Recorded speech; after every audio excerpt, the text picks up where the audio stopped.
तर आजचा जो आपला टॉपिक आहे तो एक महत्त्वाचा टॉपिक आहे परीक्षेच्या दृष्टिकोनातून. त्याचं नाव आहे कसोटी. मग कसोटी म्हणजे काय आणि याचा उपयोग परीक्षेमध्ये कसा होतो आपल्याला?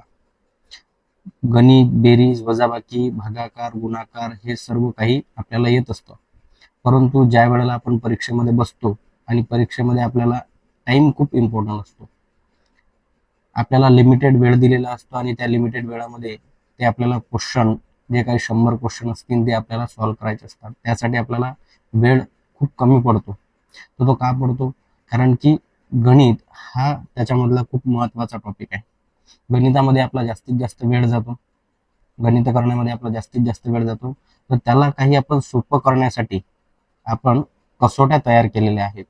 आपण तयार केलेल्या म्हणजे एक गणितामध्ये ऑलरेडी एक नियम आहेत कसोट्यांचे, जशी 2ची कसोटी, 3ची कसोटी, 6ची, 5ची अशा कसोट्यांचे नियम दिलेले आहेत. ज्यामुळे काय, ज्या वेळेला परीक्षेमध्ये आपल्याला गणित करायचं असेल तर आपल्याला ते फास्ट वेळेमध्ये होईल आणि जास्तीत जास्त आपला वेळ वाचण्याचा त्याच्यामधून प्रयत्न होईल. तर कसा आपल्याला परीक्षेमध्ये या कसोट्यांचा वापर करायचा आहे आणि काय आपला त्याच्या कसोट्यांचा परीक्षेमध्ये उपयोग होणार आहे, तर हे आपण या व्हिडिओच्या माध्यमातून जाणून घेऊया. तर कसोटी शिकण्या अगोदर आपल्याला सगळ्यात महत्त्वाचं म्हणजे बेसिक कॉन्सेप्ट माहिती असायला पाहिजे. त्या म्हणजे कोणत्या? त्या म्हणजे आपल्याला माहित असायला पाहिजे की एकक, दशक, शतक काय असतो. गणितामध्ये संख्यांची आपण मोजमाप कोणत्या पद्धतीने करत असतो. म्हणजे समजा एक संख्या आहे 1200, एक संख्या देतो मी जशी 1247, बरोबर. 1247 ही संख्या आहे.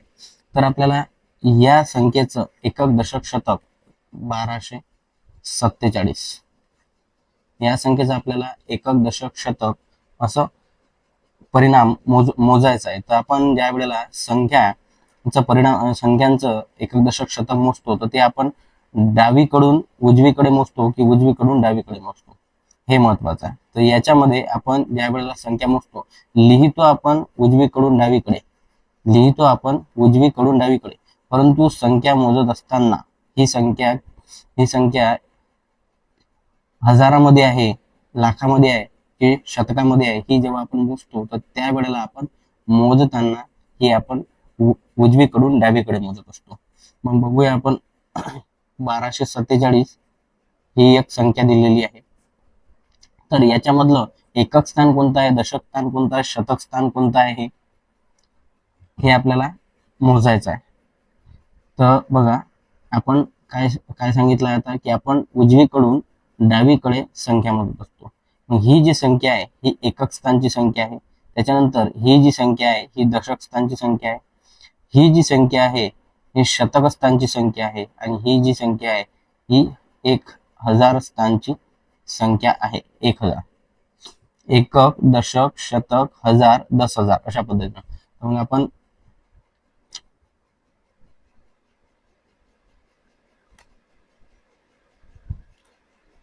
त्या संख्या आता मोजायला शिकूया. सर्वप्रथम संख्या आपण मोजायला शिकूया की त्या मोजायच्या कशा.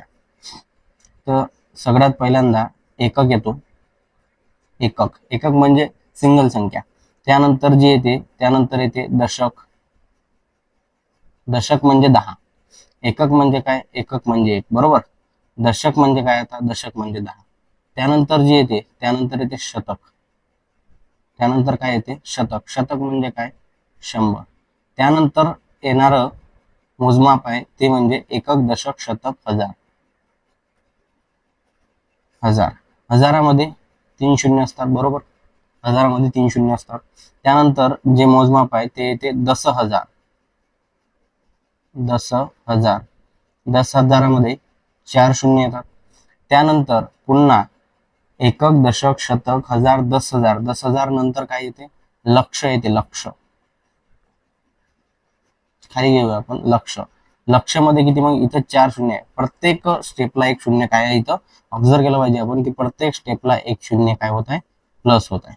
मग इथं 4 शून्य आहे. लक्षवर किती असतील, 5 शून्य असतील. 1 2 3 4 5, बरोबर. हे झालं लक्ष. लक्ष नंतर येते दशलक्ष. लक्ष नंतर येते दशलक्ष. आता इथं 5 शून्य आहे म्हणजे इथं काय असणार, 6 शून्य असणार.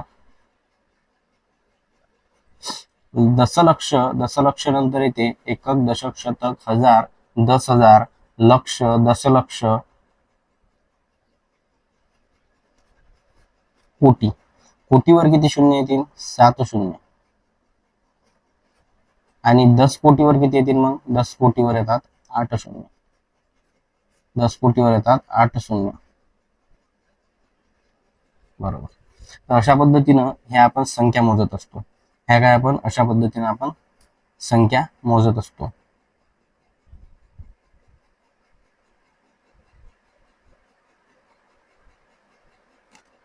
बघा आपण काय मोजलंय, सगळ्यात पहिल्यांदा काय असणार आहे, सगळ्यात पहिल्यांदा जे असणार आहे ते असणार आहे माप एकक, त्यानंतर असणार आहे दशक, त्यानंतर असणार आहे शतक, त्यानंतर असणार आहे हजार, हजारानंतर असणार आहे 10,000, 10,000 नंतर असणार आहे लक्ष, लक्ष नंतर असणार आहे दशलक्ष, दशलक्ष नंतर असणार आहे कोटी, आणि कोटी नंतर असणार आहे दशकोटी.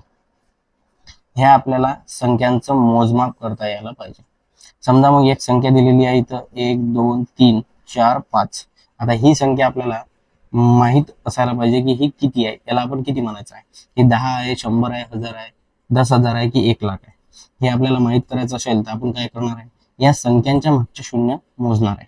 मग आपण अगोदरच्या या स्लाइड मध्ये आपण बघितलं होतं, आपण या स्लाइड मध्ये बघितलं होतं की 5 शून्य कशावर आहेत. इथं एकही शून्य नाही, सिंगल संख्या आहे, एकक आहे. इथे एक शून्य आहे म्हणजे 10 आहे. बरोबर, दशक मध्ये 10 आहे. आता असंच आपल्याला बघायचं आहे की 5 शून्य कशावर आहे, 3 आणि 2 5. लक्ष याच्यावर किती आहे, 5 शून्य आहे. मग आता आपण मोजूया. हे 1 म्हणजे एकक, 2 म्हणजे दशक, 3 शतक, 3 शतक, 4 हजार, आणि 5 10,000, आणि 6 म्हणजे काय, 6 म्हणजे काय, तर आता हजारानंतर काय येते, 10,000 नंतर काय येते लक्ष. एकक, दशक, शतक, हजार, 10,000 आणि लक्ष. लक्ष म्हणजे काय, एकक. मग आता आपल्याला जर इथं बघायचं असेल तर हे बघा, एक एक एक नंतर 5 शून्य आहेत, 1 2 3 4 5 म्हणजे काही संख्या आहे, ही संख्या लक्ष आहे. लक्ष आहे म्हणजे काय, यालाच आपण म्हटलं जातं आपल्या भाषेमध्ये 1 लाख. बरोबर. तर याचा आपल्याला या कसोट्यांमध्ये काय उपयोग होते ते बघूया. आता कसोट्या इथं दिलेल्या आहे 2 ची कसोटी. कोणत्याही संख्येच्या एकक स्थानी 0 2 4 6 8 यापैकी कोणताही अंक असेल तर त्या संख्येला 2 ने पूर्ण भाग जातो. हा काय त्याचा नियम आहे, 2च्या कसोटीचा हा नियम आहे. आणि या नियमाचा उपयोग करून आपल्याला काय करायचं आहे की कुठल्या संख्येला 2 ने निशेष भाग जातो. निशेष भाग म्हणजे काय, हा शब्द इथं खूप महत्वाचा आहे. हा जो शब्द दिलेला आहे इथं निशेष, निशेष म्हणजे काय, तर कुठलीही बाकी न राहता. कारण एखादी जर आपण समजा 12/2 जर केला आपण आणि बेसक 12 म्हणजे काय झालं, इथं कुठलाही एक बाकी न राहता, बाकी किती पाहिजे, शून्य पाहिजे. निशेष म्हणजे बाकी शून्य राहिलं. निशेष म्हणजे काय, बाकी शून्य राहिलं. जसं आपण करताना कसं करत असतो, 2/12 बेसक 12 खाली किती आहे, शून्य. या ठिकाणी ज्या वेळेला शून्य येईल त्याला म्हटलं जाते निशेष. याला म्हटलं जाते निशेष भाग देणे, म्हणजे बाकी कुठलीही राहत नाही, याच्यामध्ये बाकी कुठलीही राहत नाही. तर आता आपण या 2च्या कसोटीचा उपयोग आपल्याला हे गणित सोडवताना कसा होईल हे बघूया. मग परीक्षेमध्ये तुम्हाला एखादं उदाहरण येईल, खालीलपैकी कोणत्या संख्येला 2 ने निशेष भाग जातो. परीक्षेमध्ये तुम्हाला एखादं उदाहरण येते की खालीलपैकी कोणत्या संख्येला 2 ने निशेष भाग जातो. मग ज्या वेळेला आपल्याला हा नियम माहिती नसेल, कोणत्याही संख्येच्या एकक स्थानी, इथं एकक आपण शिकलोय, एकक, दशक, शतक, 10,000. ते कशासाठी शिकलोय, यासाठी शिकलोय की एकक काय असतो, एकक कुठं असतो, संख्येचा एकक स्थान कोणता आहे. जर आता इथं दिलेला आहे ऑप्शन मध्ये 29 दिलेला आहे.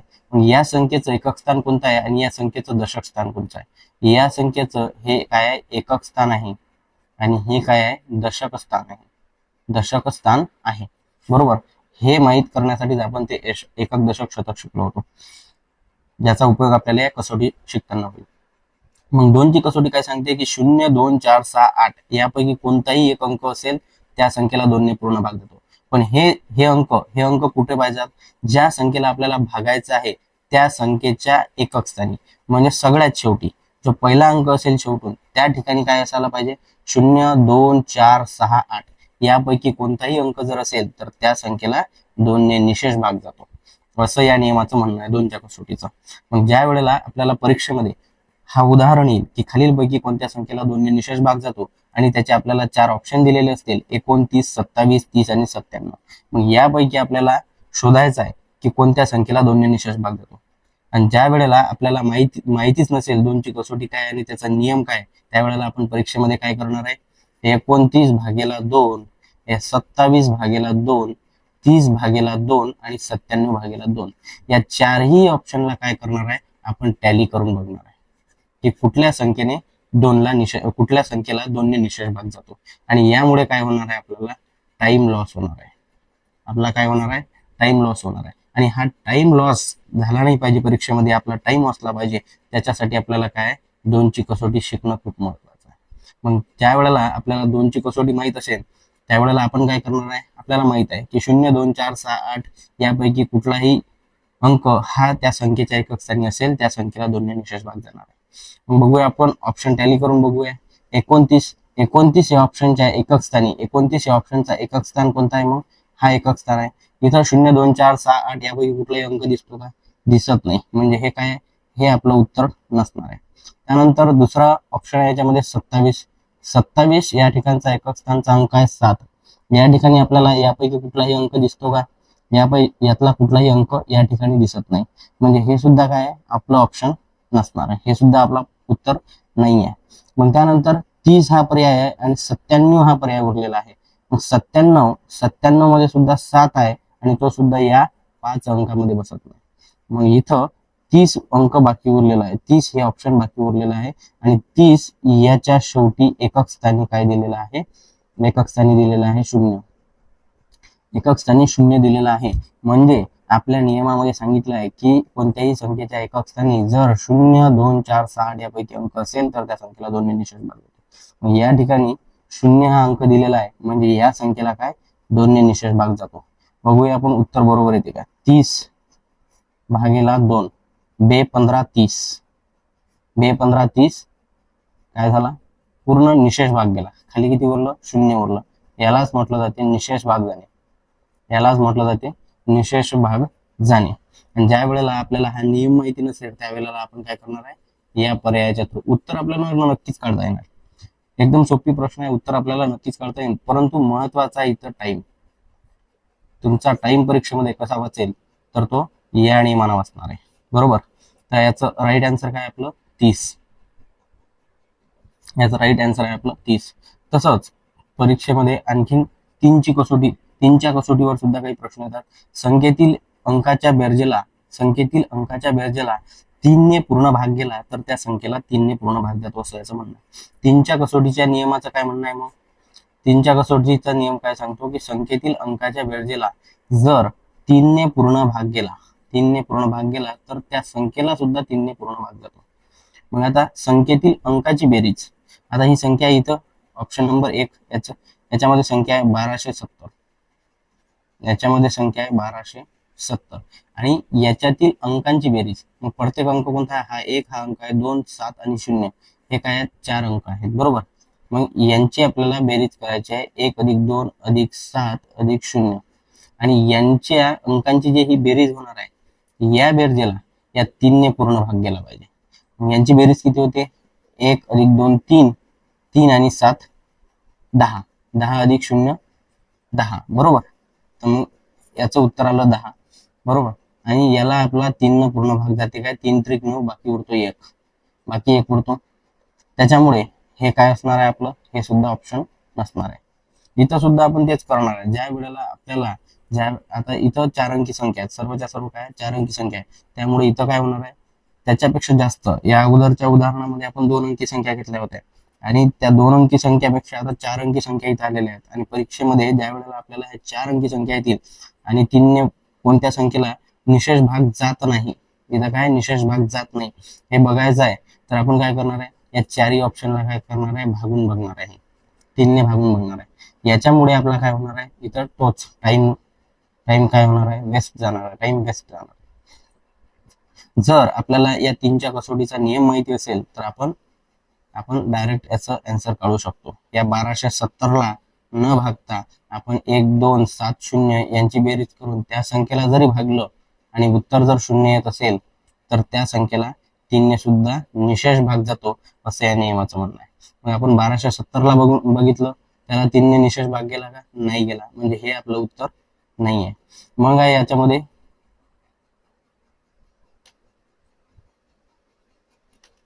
मग आहे आता 37 24 37 24 37 24 कसा लिहिणार आपण, 3 अधिक 2 3 अधिक 7 अधिक 2 अधिक 4. आता या 4 अंकांची आपल्याला काय करायचे, बेरीज करायची.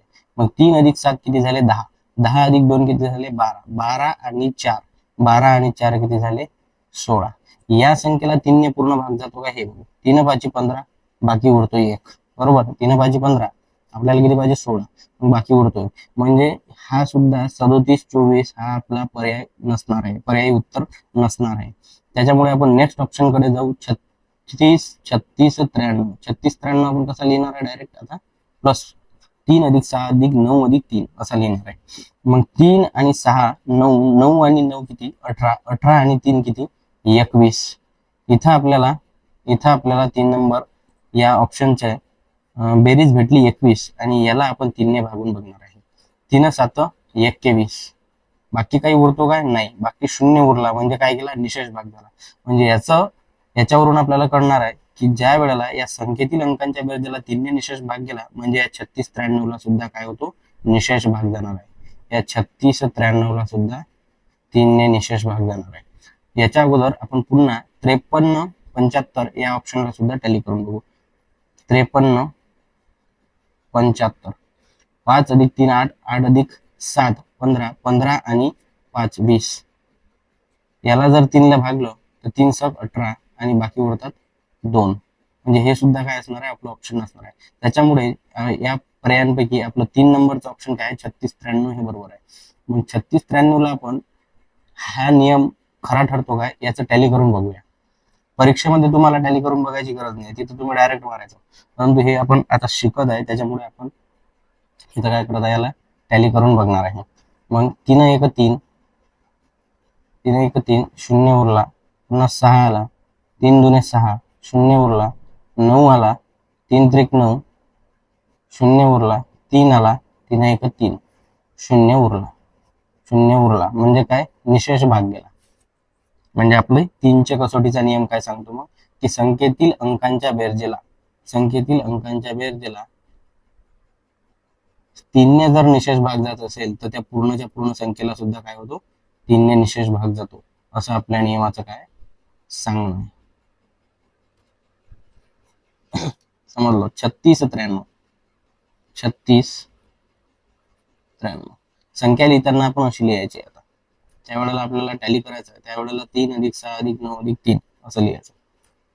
4ची कसोटी, यामुळे काय होतं, आपला परीक्षेमध्ये टाइम खूप कव्हर होतो. मग 4ची कसोटी काय सांगते, संख्येतील शेवटचे 2 अंक यांना 4ने पूर्ण भाग गेल्यास किंवा संख्येच्या शेवटी 2 0 आल्यास त्या संख्येला 4ने पूर्ण भाग जातो. मग शेवटच्या 2 अंक यांना 4ने पूर्ण भाग गेला पाहिजे किंवा संख्येच्या शेवटी 2 0 तरी पाहिजे. मग संख्येचे शेवटचे 2 अंक कोणते, एक एकक स्थानचा आणि दुसरा दशक स्थानचा. याचं काय म्हणणं आहे या नियमाचं, की एकक व दशक स्थानच्या अंकांना 4ने निशेष भाग गेला पाहिजे किंवा मग या एकक आणि दशक स्थानच्या जागी 2 0 तरी पाहिजेत, तेव्हा कुठं 4ची कसोटी इथे लागू आहे. मग समजा उदाहरण तुम्हाला दिलेलं आहे, तुम्हाला की खालीलपैकी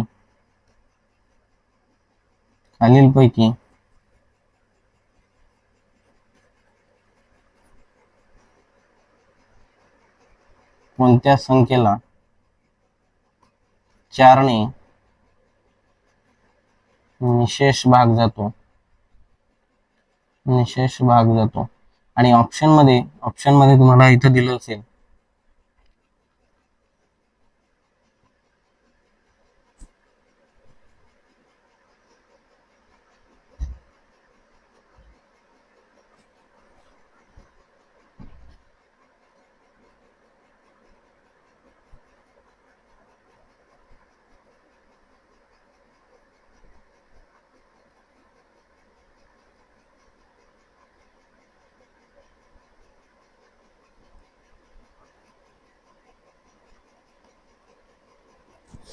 आता हे 4 ऑप्शन दिलेले आहे, 1444, 1225, 1313 आणि चौथा ऑप्शन आहे यापैकी नाही.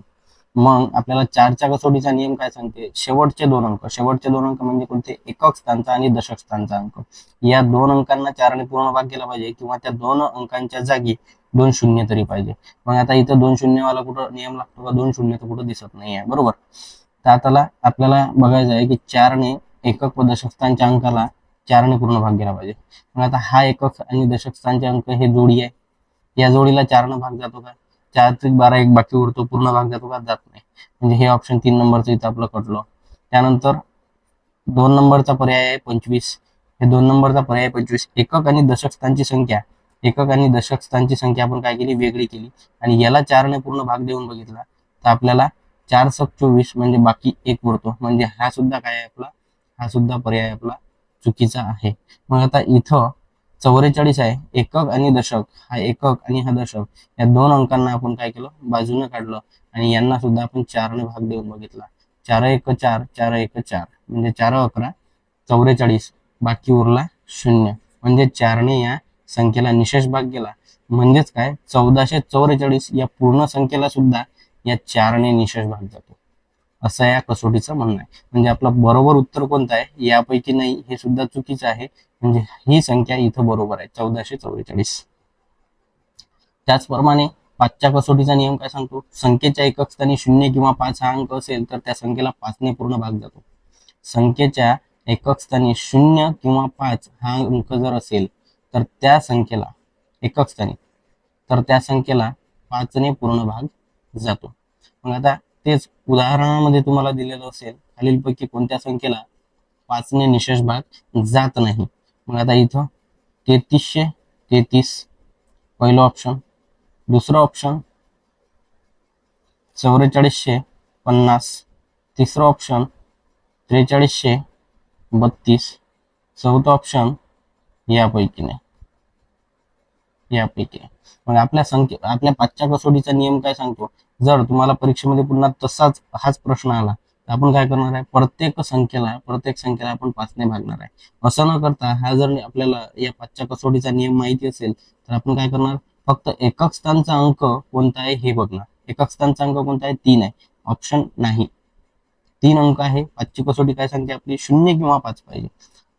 त्यानंतर 3 नंबरचा ऑप्शन, एकक स्थानी कोणता अंक आहे, 2 अंक आहे, आपल्याला काय पाहिजे, 0 किंवा 5. इथं आहे काय, नाही आहे, म्हणजे हा सुद्धा आपला ऑप्शन नाही आहे.